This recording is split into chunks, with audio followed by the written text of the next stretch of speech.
Hello guys, welcome back to micro online service Aastha. दोस्तों, आप सभी का बहुत बहुत स्वागत है। आज की इस वीडियो में हम बात करने वाले हैं एचडीएफसी के बारे में। एचडीएफसी स्कॉलरशिप में अगर आपने फॉर्म नहीं भरा है तो बिल्कुल आप भर सकते हैं। आपकी जो डेट है, डेट भी इसकी एक्सटेंड हो चुकी है। तो यहाँ पर देखेंगे आपको इसमें टोटल 75,000 75,000 रुपए तक का बेनिफिट मिलेगा। कक्षा 1 से लेकर के 12वीं, डिप्लोमा या फिर आईटीआई, पॉलिटेक्निक, यूजी, पीजी, कोई से भी स्टूडेंट हो, सभी लोग फॉर्म भर सकते हैं। और सबसे अच्छी बात इसमें यह है, इसमें परसेंटेज का ज्यादा बाउंडेशन नहीं है। अब यहाँ पर देखेंगे आपकी जो डेट है, फॉर्म की जो डेट कुछ और थी, लास्ट डेट निकल चुकी थी, लेकिन वापस से इसको एक्सटेंड कर दी गई है। तो यहाँ पर डेडलाइन देख सकते हैं, 31/12/2025 तक आप अपना फॉर्म को यहाँ पर भर सकते हैं। अब चलिए यहाँ पर देख लेते हैं, अगर आप स्कूल स्टूडेंट हैं तो यहाँ पर आपको 15,000 रुपए तक का बेनिफिट मिलेगा। इसके बाद में यहाँ से आगे बढ़ते हैं, अगर आप अंडर ग्रेजुएशन मतलब ग्रेजुएशन कोर्स कर रहे हैं तो आपको यहाँ पर 30,000 रुपए तक का स्कॉलरशिप मिलेगा। इसके बाद में यहाँ पर देखेंगे पोस्ट ग्रेजुएशन अगर आप कर रहे हैं तो आपको यहाँ पर 35,000 रुपए तक की स्कॉलरशिप का बेनिफिट मिलेगा। इसमें बहुत सारी इसमें स्कॉलरशिप प्रोग्राम दिए गए। अगर अगर अगर आप मेडिकल स्टूडेंट हैं तो मेडिकल का अलग अलग मिलता है।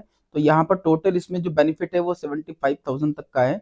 तो यहाँ पर देखेंगे हम जो फॉर्म भर रहे हैं, फॉर्म कोई से भरे, प्रोसेस एक जैसा होता है, ठीक है। तो यहाँ पर मैं आपको यहाँ पर क्रिएट अकाउंट का ऑप्शन बता रहा हूँ। यहाँ से आपको क्रिएट अकाउंट करना रहेगा। सबसे पहले आपका नाम, जो आपका नाम है आधार कार्ड के अनुसार डालेंगे। तो यहाँ पर आपका नाम, लास्ट नेम क्या है, यहाँ पर आपकी जीमेल आईडी, यहाँ पर अपना मोबाइल नंबर, पासवर्ड बनाना रहेगा। पासवर्ड दोनों जगह आपको बना करके यहाँ पर इंटर करना रहेगा। पासवर्ड कैसे बनाएंगे, आपका नाम राम@123, इस प्रकार से जो भी आपको पासवर्ड बनाना है बना सकते हैं। इसके बाद में यहाँ पर आपको दोनों जगह पासवर्ड डाल देना है। इसके बाद कंफर्मेशन के ऊपर क्लिक करेंगे। यहाँ पर आपको साइन अप वाले बटन के ऊपर क्लिक कर देना है। जैसे आप क्लिक करते हैं, यहाँ से प्रोसेस कर लेते हैं, एक ओटीपी आपके मोबाइल पर आएगा। उस ओटीपी को यहाँ पर आपको सबमिट कर देना। देन उसके बाद में आपको यहाँ पर फाइनल सबमिट कर देना है। जैसे आप यहाँ पर फाइनल सबमिट करते हैं, आपकी आईडी यहाँ से आगे बढ़ जाएगी। यहाँ पर आपका जो भी जेंडर है वो आपको सेलेक्ट कर लेना है। इसके बाद में जो भी आपका स्टेट लगता है उसको यहाँ पर सेलेक्ट कर लेना है, या ऑल इंडिया के लिए है, ठीक है। अब एक नया थोड़ा सा चेंजेस हुआ है पोर्टल में, वो समझ लीजिएगा। पहले हम जो लास्ट एग्जाम थी वो यहाँ पर चॉइस करते थे, अभी पोर्टल में ऊपर नीचे हो रहा है। अगर यहाँ कुछ गलती हो जाती है तो बाद में आप चेंज कर सकते हो। तो यहाँ पर लास्ट एग्जाम नहीं, जो आपका जो प्रेजेंट एग्जाम जो कर रहे हो वो आपको सेलेक्ट करना है। अब इसके बाद में जो आपकी जो भाषा, कौन कौन से लैंग्वेजेस को आप जानते हैं, दोनों को आप चॉइस कर लेना है। यहाँ पर विकलांगता में कुछ आते हो तो आपको यस करना है, नहीं तो इसे नो कर देना है। इसके बाद फाइनली आपको यहाँ पर अपडेट वाले ऑप्शन के ऊपर क्लिक कर देना है। अपडेट करने के बाद में जैसे आप यहाँ पर अपडेट करते हैं तो ये पूरी जानकारी आपकी यहाँ पर अपडेट हो जाएगी। अब जहाँ पर आपको वापस से क्लिक करना रहेगा, जहाँ पर आप जिस क्लास के लिए फॉर्म भर रहे हैं उसके ऊपर क्लिक करेंगे। यहाँ पर आपका स्टार्ट एप्लीकेशन लिखा हुआ रहता है। यहाँ पर इसमें पूछा जाता है कि आपकी जो लास्ट एग्जाम है 55%, कम से कम 55% होना चाहिए। इतना तो सभी का रहता है ऑब्वियसली, तो यहाँ पर 55% होना चाहिए। तो ये है तो बिल्कुल है, हमने यस किया। यहाँ पर जो आपकी इनकम की बात करें, फैमिली इनकम 2.5 लाख से ज्यादा नहीं होनी चाहिए, ठीक है। ये दोनों चीजें रहती है इसकी पात्रता में बस। यहाँ पर जैसे इसके ऊपर क्लिक किया तो यहाँ पर एलिजिबिलिटी अप्लाई टू, यस करेंगे, अप्लाई हो गया। अब यहाँ से देखिए, यहाँ से आपका जो आधार कार्ड की प्रोसेस होती है, आधार कार्ड आपको ई वेरीफाई करना होता है। कैसे करेंगे वो समझ लीजिए। सबसे पहले हम जैसे आधार ई वेरीफाई करते हैं ना, तो यहाँ पर साइन अप होता है डिजी लॉकर पर। अब अपना आधार कार्ड का नंबर जो है, टोटल नंबर आपको यहाँ पर एंटर कर देना है। इसके बाद में आपको यहाँ से नेक्स्ट कर लेना है। नेक्स्ट करने के बाद एक ओटीपी आपके जो रजिस्टर्ड मोबाइल नंबर है उसी पर आता है, वो ओटीपी आपको यहाँ पर एंटर करना रहेगा। चलिए, इसके बाद में सारी प्रोसेस कंप्लीट होने के बाद सबमिट कर देना। अब यहाँ पर आपको एक पिन बनाना पड़ेगा। पिन जनरेट करने में काफी समस्या आप लोगों को आती है। 1 से लेकर के तो 5 तक, 1 से लेकर के 6 तक आप ऐसी डायरेक्टली 1 1 2 2 3 3 इस प्रकार से आप अपना पिन जनरेट नहीं कर सकते। क्यों नहीं कर सकते, ऐसा पिन लेते ही नहीं। देखिए पिन कैसे लेगा, आपका जो मोबाइल नंबर है ना उसके लास्ट 6 डिजिट डाल दीजिए बस। और यहाँ पर जब डालेंगे तो यहाँ पर कुछ दिखेगा नहीं आपको, एक बात का ध्यान रखना। जैसे कंप्लीट हो जाता है ना, उसके बाद में ये डन, देखिए ये विजिबल हो गया है ना। इस प्रकार से यहाँ पर आपको कर लेना है। कंप्लीट होने के बाद देखिए यहाँ पर आपका आधार कार्ड नंबर है, बिल्कुल है, हमारा आधार वेरीफाई करे, ड्राइविंग लाइसेंस नहीं है। लास्ट एग्जाम जो भी आप लगा रहे हो वो यहाँ दिख रही है, तो आपको यस करना है, नहीं तो इसे छोड़ देना, ठीक है। हो तो करें, नहीं तो छोड़ दो। इनकम प्रमाण पत्र आपके पास है, बिल्कुल है, तो हम यहाँ पर लगाएंगे। इसके बाद में यहाँ पर डिजी लॉकर ड्राइव से कुछ डाटा उठाना चाहते हो तो उठा सकते हो। यहाँ पर पर्पस में आपको एजुकेशन करना रहेगा, एजुकेशन आपको सेलेक्ट कर लेना। अलाउ अलाउ वाले ऑप्शन के ऊपर क्लिक करेंगे। जैसे आप यहाँ पर क्लिक करते हैं तो एक प्रोसेस आपके सामने चलेगी इस प्रकार से, ठीक है। ये प्रोसेसिंग आपका डिजी लॉकर से होगी। डिजी लॉकर की जो जानकारियां है वो आपके सामने यहाँ पर पेश हो जाएगी। यहाँ पर आपने क्या भरा, डिजी लॉकर में क्या है, दोनों जानकारी आपको यहाँ पर पेश हो जाएगी। प्रोसेस टू यहाँ पर वेरीफाई करेंगे, ये आपका सक्सेसफुली आधार वेरीफाई हो चुका है। अब बात करेंगे जीमेल आईडी, ये भी वेरीफाई करना रहेगा। तो जीमेल वेरीफाई करने के लिए क्या करना होगा, यहाँ पर आपको जीमेल वेरीफाई, इसके ऊपर वापस से जाएंगे, वेरीफाई जीमेल, जो भी आपकी जीमेल आईडी है वो यहाँ पर दिख जाएगी। यहाँ पर जीमेल वेरीफाई, इसके ऊपर क्लिक कर देना है वेरीफाई जीमेल के ऊपर। तो यहाँ पर आपका जो एक ओटीपी आएगा, उस जीमेल के ऊपर ही एक ओटीपी आएगा जो आपने डाला है, ठीक है। वो ओटीपी को यहाँ पर एंटर कर देना है। इसके बाद में आपको सबमिट कर लेना है। सबमिट होने के बाद में आपकी जो जीमेल आईडी है वो यहाँ पर वेरीफाई हो चुकी है। ये तो आपका वेरिफिकेशन की प्रोसेस थी। यहाँ से आपका स्टार्ट होता है फॉर्म। आपका नाम, लास्ट नेम क्या है, जीमेल आईडी क्या है, इसके बाद में यहाँ पर देखेंगे ये लास्ट नेम हो गया। इसके बाद में आपकी जीमेल आईडी क्या है, यहाँ पर आपका mobile number, alternate mobile number आपको छोड़ करके फैमिली में से किसी का दे दो। व्हाट्सअप नंबर आपका स्वयं का दे सकते हो। यहाँ पर आपका जेंडर क्या है, इसके बाद में कैटेगरी क्या है, ड्रॉप डाउन करके दिखा सकते हो। आधार वेरीफाई हो चुका है। देखिए इसके बाद में यहाँ पर आपका जो फैमिली इनकम है वो आय प्रमाण पत्र में से, इनकम सर्टिफिकेट में से लिखेंगे। आप डिसेबिलिटी में कुछ आते हो, विकलांग विकलांग हो तो यस करें, नहीं तो छोड़ दें। यहाँ पर पेरेंट्स की बात करें तो इसमें आपके माता पिता की पूरी जानकारी इसमें दिखाना होता है। चलिए आप समझ लीजिए, आपका अगर माता या पिता दोनों में से कोई एक की मृत्यु हो गई है तो आप सिंगल पेरेंट अलाइव ये करेंगे, इसका प्रूफ देना पड़ेगा। आप अगर अनाथ हो तो आप यहाँ पर ऑर्फन करेंगे। और अगर माता पिता दोनों जीवित है तो यहाँ पर बोथ पेरेंट अलाइव, इसके ऊपर क्लिक कर देना। कोई प्रूफ आपको देने की जरूरत नहीं, ठीक है। आपको छोड़ करके कितने भाई बहन है उसकी संख्या यहाँ पर आपको दिखाना रहेगा, ठीक है। एक है, दो है, तीन है, जो भी है। यहाँ पर आपका जो एड्रेस प्रूफ रहता है, एड्रेस में ध्यान रखिएगा जो आधार कार्ड से ही इसमें पूरी जानकारी पेश की जाती है। बस आपका डिस्ट्रिक्ट और तहसील ये सब आपको दिखाना रहेगा, ठीक है। यहाँ पर आपका जो मकान, मकान स्वयं का है, ओवन हाउस मतलब खुद का, रेंटेड मतलब किराए से, तो जो भी है वो कंडीशन आपको दिखाना होगा। अब एड्रेस आपका परमानेंट एड्रेस और करस्पॉन्डेंस एड्रेस दोनों एक जैसे है तो इसके ऊपर क्लिक करेंगे तो पूरा डेटा आ जाएगा ऑटोमेटिक। सेव कर देना। बस यहाँ तक का प्रोसेस हो गया। अब इसके बाद में यहाँ पर आपसे डिक्लेरेशन ले रहा है। 18 साल से नीचे का बच्चे जो रहते हैं उनके लिए डिक्लेरेशन होता है। यस कर देना, कोई दिक्कत नहीं। आपको यहाँ पर सेव डेटा कर लेना। ये सेव आपका यहाँ तक का प्रोसेस हो गया। अब यहाँ पर एजुकेशन की बात करें, देखिए मैंने प्रेजेंट क्लास में अभी तक कुछ और चल रहा था पोर्टल में। लास्ट एग्जाम में आपको जैसे मान लो 8th क्लास का भर रहे हैं तो 7th क्लास आपको लेना पड़ता था। तो हमने यहाँ पर लास्ट एग्जाम में क्या करा था, यहाँ पर हमने लास्ट एग्जाम में 7th क्लास करके आए थे, 8th क्लास भरना था हमको। जबकि वापस से आए यहाँ पर आपके सामने प्रोफाइल सेक्शन में गए। प्रोफाइल सेक्शन में जाने के बाद में यहाँ पर आपको अपनी जो प्रेजेंट क्लास है वो आपको दिखा देना। जैसे हमने 8th करने की जगह 7th कर दिया था, वापस से आकर के सुधार कर लो। अभी पोर्टल में कुछ चल रहा है ऐसा, अभी पहले कुछ और था अब कुछ और है। तो यहाँ पर हमने प्रेजेंट क्लास दिखा दिया, 8th क्लास है। अब इसके बाद में यहाँ पर 7th और 8th दोनों की जानकारी भरना होगा। अब देखिए ऐसा ही आपको यहाँ पर, भले आप ग्रेजुएशन कर रहे हैं तो ग्रेजुएशन के लिए आप यहाँ पर लास्ट एग्जाम 12वीं दिखा सकते हैं। ये पूरा प्रोसेस एक जैसा रहता है। देखिए आपकी संस्था गवर्नमेंट प्राइवेट क्या है वो दिखाना है। इसके बाद में यहाँ पर प्रिंसिपल का नाम, आपके जो प्रिंसिपल है प्रिंसिपल का नाम आपको लिखना रहेगा। इसके बाद में कौन से स्टेट से आप बिलोंग करते हैं, आपकी संस्था कौन से स्टेट से है, कौन से डिस्ट्रिक्ट से है। यहाँ पर स्कूल का पूरा नाम, यहाँ पर आपको पूरा नाम आपको टाइप करना रहेगा स्कूल का, ठीक है। स्कूल हो या फिर कॉलेज हो, जो भी लास्ट है, ठीक है। अब यहाँ पर स्कूल की जीमेल आईडी, स्कूल की जीमेल आईडी और स्कूल का ही कॉन्टेक्ट नंबर प्रिंसिपल के दे दीजिएगा। यहाँ पर पासिंग ईयर, यहाँ पर नीचे आएंगे तो आपका जो टोटल मार्क्स वगैरह सब मार्कशीट में लिखा रहता है, कितने नंबर आए हैं, कितने में से आए हैं, यहाँ पर आपको सेव कर लेना। इस प्रकार से पूरी जानकारी को आपको सेव करना। ये मैं जो बता रहा हूँ ये लास्ट एग्जाम है। अब प्रेजेंट एग्जाम पे आ जाओ आप, भले ग्रेजुएशन यूजी पीजी कोई से भी कोर्सेज, सेम पैटर्न रहता है इसमें। यहाँ पर देखेंगे आपके स्कूल का टाइप, जैसे मैंने बताया था प्राइवेट हो या फिर गवर्नमेंट, किससे आप कर रहे हो, मतलब संस्था का टाइप क्या है, ठीक है। यहाँ पर देखेंगे प्रिंसिपल का, फिर वापस से यहाँ पर वही आपको प्रिंसिपल का नाम आपको यहाँ पर लिखना रहेगा। इसके बाद में स्कूल का स्टेट डिस्ट्रिक्ट क्या है, इसके बाद स्कूल का पूरा नाम, और यहाँ पर भी सेम वैसा ही आपको यहाँ पर जीमेल आईडी और मोबाइल नंबर, ये संस्था का ही आपको सब देना ही रहेगा, ठीक है। इसके बाद में यहाँ पर फीस, ये आया थोड़ा सा नया इसमें, तो यहाँ पर फीस देना रहता है, ठीक है। आपका कितना टोटल फीस है वो दिखाना रहेगा यहाँ पर। अब देखिए जो आपकी जो प्रेजेंट क्लास है अभी जिसमें आप पढ़ाई कर रहे हो वो कब पास आउट होने जा रहे हो, लगभग लगभग उसका आपको ईयर दिखाना है। जैसे 2025 में हो रहे हो, 26 में हो रहे हो, 27 में हो रहे हो, वो आपको दिखाना रहेगा कि कब पास आउट होंगे। कंप्लीट होने के बाद आपको सेव कर लेना। सेव होने के बाद में इस प्रकार का पूरा इंटरफेस आपके सामने रहेगा। एक एक जानकारी फिर से आपको फिलअप करना रहेगी। देखिए सबसे पहले हम बात करेंगे आपका फैमिली के बारे में। तो जो भी आपके फैमिली है, फैमिली के बारे में यहाँ पर जैसे मान लो फादर, आपके फादर की पूरी जानकारी, नाम, उनका मोबाइल नंबर, यहाँ पर आय, जो इनकम प्रमाण से लेना है। यहाँ पर फादर सेलेक्ट किया, इसके बाद में जो फादर की एजुकेशन है, कहाँ तक पढ़े लिखे हैं वो आपको यहाँ पर सेलेक्ट करना होगा। 10वीं 12वीं ग्रेजुएशन जो भी कहाँ तक पढ़े लिखे हैं वो आपको दिखाना रहेगा। यहाँ पर फादर क्या करते हैं, आपके फादर, आपके जो माता पिता है, इनके पूरा जानकारी देना पड़ता है, ठीक है। इसी प्रकार से यहाँ पर अब मदर सेलेक्ट किया, अब मदर में आपको अलग थोड़ा सा रहेगा। यहाँ पर उनका नाम, मोबाइल नंबर, यहाँ पर आपको 0 कर देना है। इनकम, माँ अगर कुछ नहीं कर रही है, हाउस वाइफ है, तो आपको 0 कर देना है, ठीक है। यहाँ पर उनका जो भी एजुकेशन है वो आपको दिखा देना है। जो भी एजुकेशन है, मान लो 6ठी 7वीं 8वीं, जो भी ग्रेजुएशन यूजी पीजी। यहाँ पर आपके पास हाउस होल्ड, यहाँ पर हाउस हेल्प और मेड, इसको आपको सेलेक्ट कर लेना है और इसको सेव कर देना है। यहाँ पर आपको सेव एंड कंटिन्यू करेंगे। अब यहाँ पर सबसे ज्यादा जो इंपॉर्टेंट जानकारी होती है वो होता है डॉक्यूमेंट को लेकर के। देखिए, डॉक्यूमेंट में कभी कभी फोटोग्राफ वगैरह नहीं होता है, तो फोटोग्राफ की आपके साइज वगैरह के कारण से नहीं होता है, जेपीजी फॉर्मेट के कारण से नहीं होता है, तो ये ध्यान रखना है। 20 से लेकर के 2 MB तक की साइज आपको ध्यान में रखना है। यहाँ पर आपका जो फोटोग्राफ है वो अपलोड करना है। यहाँ पर आईडी प्रूफ में, देखिए आईडी प्रूफ में 1 से लेकर के 12वीं तक के बच्चे तो आधार कार्ड लगा सकते हैं, नो प्रॉब्लम। क्यों? क्योंकि उनके पास दूसरा प्रूफ नहीं होता है।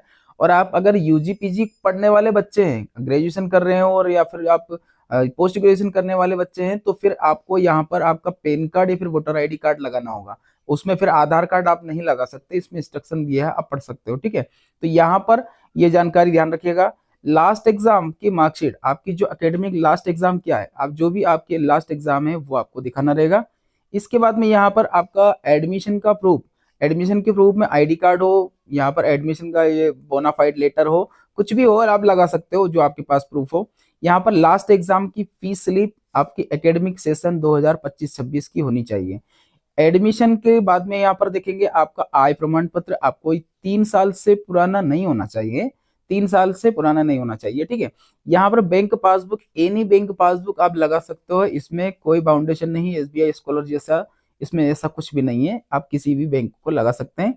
क्राइसिस, देखिए ये फॉर्म चलता है क्राइसिस के ऊपर, आपके साथ कोई अनहोनी या किसी प्रकार का कोई भी ऐसी कोई प्रॉब्लम आई है आपको, तो उस प्रॉब्लम से संबंधित आपको कोई क्राइसिस हुआ है तो वो आपको यहाँ पर प्रूफ लगा सकते हैं। जैसे मान लो आप कुछ भी हुआ हो। यहाँ पर होम की बात करें तो आपका जो घर का फोटो लगाना है, तो आप एक बेडरूम, एक किचन यहाँ पर लगा सकते हो, ठीक है। तो यहाँ पर ये अगर आपके पास क्राइसिस नहीं हो तो छोड़ देना।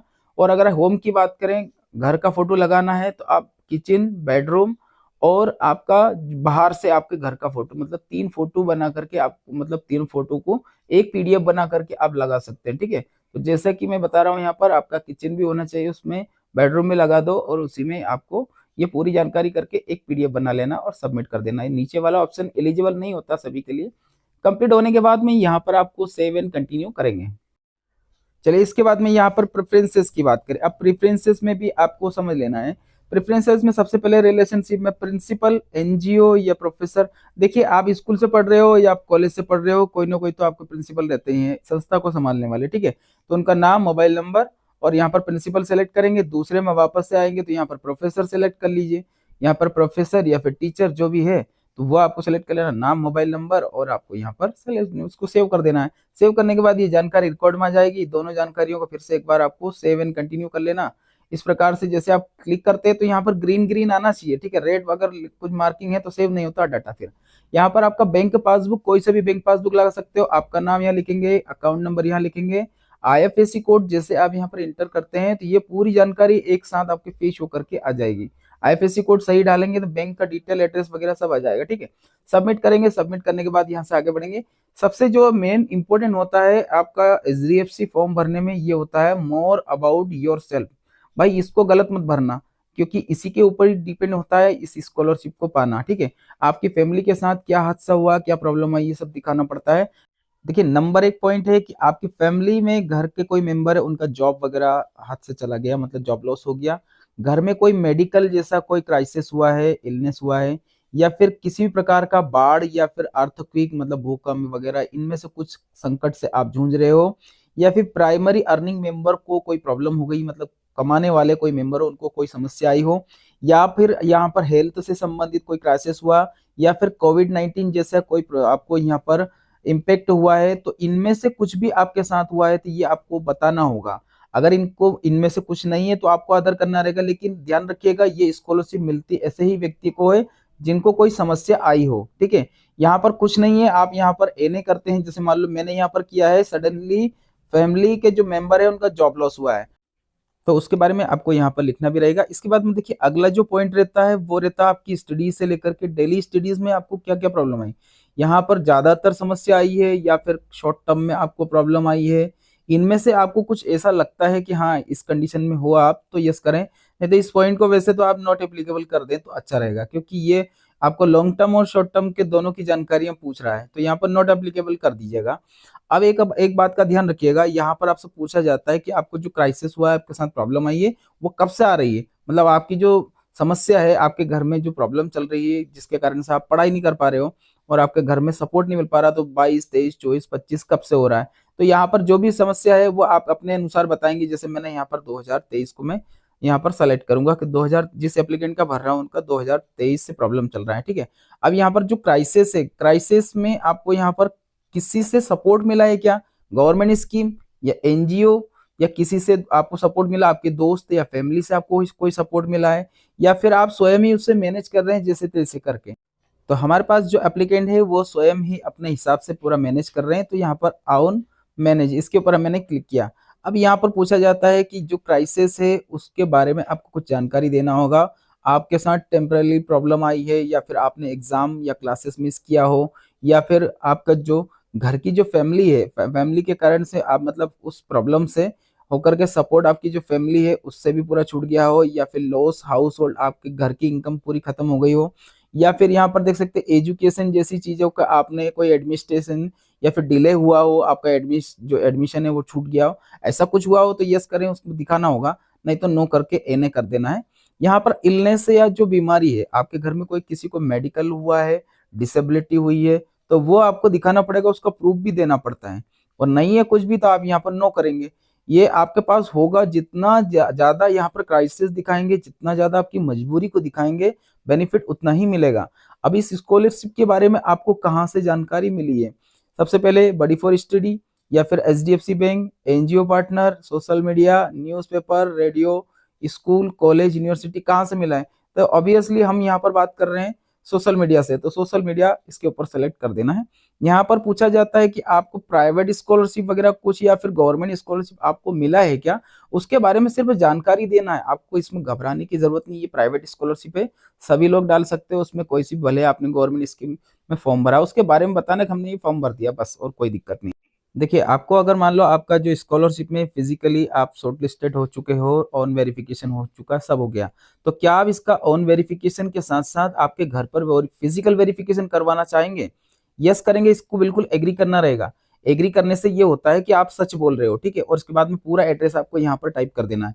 कल से अगर आपका शॉर्ट लिस्टेड में नाम होगा तो एचडीएफसी मेंबर आपके यहाँ आपको विजिट करने आएंगे। इसके बाद में एक आखिरी में एक ऑप्शन रहता है, इस ऑप्शन को आपको नो कर देना है, इसमें आपसे कुछ इंटरेस्टेड जानकारियां कुछ पूछी गई है, तो इसे आपको कुछ नहीं करना है, इसे नो करके आगे बढ़ जाना है। कब सब कंप्लीट होने के बाद इसे सेव कर लेना, सेव होने के बाद में आपका जो फॉर्म है उसको आपको यहाँ पर ये जितने भी आपने फॉर्म भरे, देखिए ब्लू ब्लू दिख रहे हैं, सारे ब्लू हो जाने चाहिए। उसके बाद में इन जितने भी एक कंफर्मेशन है इनके ऊपर क्लिक करना होगा। यहाँ पर देखिए इसके बाद में यहाँ पर प्रीव्यू करेंगे। प्रीव्यू करने में आप जैसे प्रीव्यू करते हैं, अगर आप मान लो छोटे बच्चे का फॉर्म भर रहे हैं, आप मान लो 12वीं तक के बच्चों का फॉर्म भर रहे हैं, तो यहाँ पर ऑन वेरिफिकेशन आपको करना पड़ता है। और उसके बाद में यूजी पीजी वाले हैं उनमें किसी किसी में नहीं आता है, तो वो छोड़ देना है, कोई दिक्कत नहीं उसमें। यहाँ पर ओटीपी से वेरिफिकेशन नहीं होता है, तो यहाँ पर वेरिफिकेशन के लिए एक ओटीपी आएगा। उसके बाद में आपके सामने इस प्रकार का पूरा प्रिंट आउट आपके सामने आ जाएगा। अब इस प्रिंट आउट में आपको पूरा चेक कर लेना है, कहीं कोई समस्या तो नहीं, अगर कुछ ऐसा है तो आप यहाँ पर सुधार कर सकते हो, एडिट भी ऑप्शन रहता है, नहीं तो आप सबमिट कर दीजिएगा। देखिए सबमिट करते हैं ना, सबमिट करने के बाद में आपके सामने एक ऑप्शन आता है successfully, thank you for successfully, बस इसके बाद कोई इसमें प्रिंट आउट वगैरह कुछ नहीं आता है, ठीक है ना। अब इसकी जो मेन प्रोसेस रहती है वो आपको समझ लेना है कि इस फॉर्म के जैसे सबमिट करने के बाद में और आपको क्या करना रहेगा। अब ये जमा करने के लिए आपको कहीं स्कूल कॉलेज में कहीं जमा करने की जरूरत नहीं, ये ऑन वेरिफिकेशन होता है, मतलब इसमें कहीं भी आपको स्कूल या कॉलेज में जाने की जरूरत नहीं। अब बात आती है कि इसके बाद की और क्या प्रोसेस होती है। देखिए ये आपने फॉर्म भर लिया, फॉर्म भरने के बाद में आपका एचडीएफसी का वीडियो वेरिफिकेशन करना होगा। इस वीडियो मैंने चैनल पे वीडियो भी डाला है, उसमें एक एक पॉइंट को बिल्कुल विस्तार से एक्सप्लेन किया है, जैसा मैंने बताया वैसा आपको कर लेना है। जो मैंने जानकारी बताई उसके अनुसार आपको वीडियो वेरिफिकेशन हो गया तो ये स्कॉलरशिप आपको 100% मिलने के चांसेस रहेंगे। तो आज के लिए दोस्तों इतना ही। वीडियो अच्छा लगे तो एक लाइक करके चैनल को सब्सक्राइब करें, वीडियो को लाइक करें। धन्यवाद आप सभी का वीडियो देखने के लिए। आपका दिन